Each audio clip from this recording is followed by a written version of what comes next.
E con noi è arrivato Stefano Carnelutti. Parliamo di privacy, no? Se non sbaglio questa Parliamo sera. di tutela della Ecco. privacy. Perché ci vuol parlare di privacy?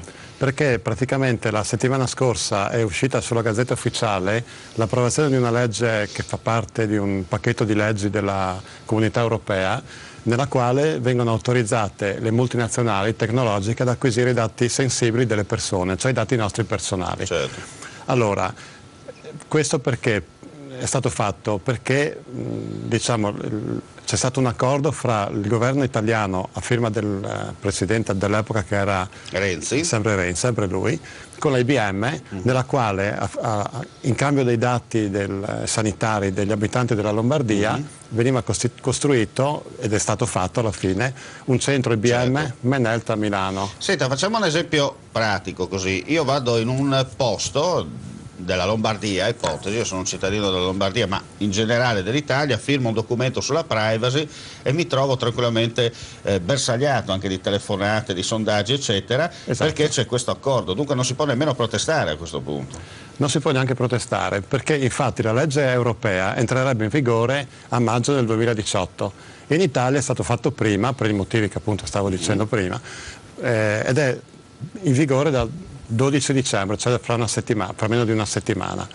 Chiaramente noi siamo bombardati da una parte abbiamo richieste continue di qualsiasi documento venga fatto di firmare tutele della privacy, accessi alla privacy, mentre dall'altra parte non solo vengono concessi i nostri dati, soprattutto quelli sanitari, ma non possiamo né dire niente né rispondere e non veniamo neanche interpellati nel momento in cui vengono richiesti. E questa è una lesione totale di un diritto nostro che non va bene. Dunque addirittura oggi bisogna stare anche attenti, perché se qualcuno gli arrivano strane telefonate a una certa ora non può neanche lamentarsi. Non può neanche lamentarsi. Perché rischia addirittura la querela, no? Si rischia anche la querela. Che è autorizzato, no? Se la firma in calcio, dunque sei autorizzato. C'è una legge valida. Senta, secondo lei ci sono possibilità di poter correggere questo errore? Sicuramente sì.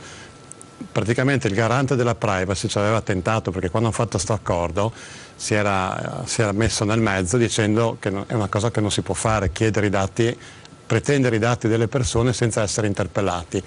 Ma ovviamente di fronte a questa uscita della Gazzetta Ufficiale salta praticamente tutto l'accordo. Allora sta a noi cercare di fare qualcosa per impedire che queste cose vadano troppo oltre, perché qua stiamo parlando di una lesione completa dei diritti, si va troppo oltre sulle cose private. La mia cartella clinica o la sua può essere visibile da tutti, certo. E non si è ancora capito, perché la legge dice che deve essere resa non visibile, non bisogna sapere di chi è, cioè autonoma, ma non si è ancora capito chi deve preoccuparsi di renderla autonoma. Se è lo Stato italiano, allora Dio ci scampi; se è la IBM, sicuramente potrebbe dare i nostri dati a qualcun altro, certo, e generare ulteriori fastidi. E si innesca il meccanismo perverso. Il famoso giochetto, arrivederci Roma, insomma. Va bene, io ringrazio Stefano Carnelutti per la partecipazione, ringrazio voi gentili amici e amiche per la visione e l'ascolto.